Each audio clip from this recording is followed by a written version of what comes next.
आणि एक महत्त्वाची बातमी, पहलगाम हल्ल्यातील पीडित कुटुंबियांना 50 लाखांचं अर्थसहाय्य दिलं जाणार आहे।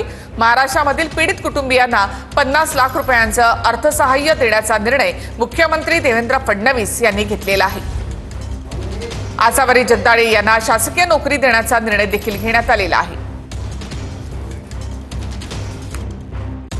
मुख्यमंत्री महोदयांच्या अध्यक्षतेखाली आजची कॅबिनेट झाली आणि मी आणि अजितदादा आणि मुख्यमंत्री महोदय या आम्ही सर्वांनी मिळून मुख्यमंत्री महोदयांना देखील सांगितलं की आपल्याला या कुटुंबियांच्या मागे उभं राहिलं पाहिजे आणि म्हणून 50 लाख रुपयाची आर्थिक मदत आणि त्याचबरोबर त्या परिवारातल्या मुलांचं शिक्षण आणि त्याचबरोबर नोकरीची जबाबदारी देखील या ठिकाणी सरकारने घेतलेली आहे।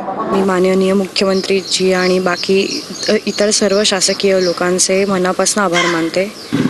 त्यांनी सर्वांनीच आम्हाला सांगितलं की ते सर्व आमच्या सोबत आहेत, आमच्या परिवारासोबत आहेत आणि प्रत्येकजण मदत करेल आणि प्रत्येक जणांकडनं हेच मिळालं होतं की तुमच्या शासकीय नोकरीसाठी आम्ही प्रयत्न करू आणि आज त्याच्यामुळेच ही जी त्यांच्याकडनं आलेली आहे की ते आम्हाला आर्थिक मदत करणार आहेत आणि मला शासकीय नोकरी देणार आहेत, त्यासाठीच मी त्यांचे धन्यवाद करते।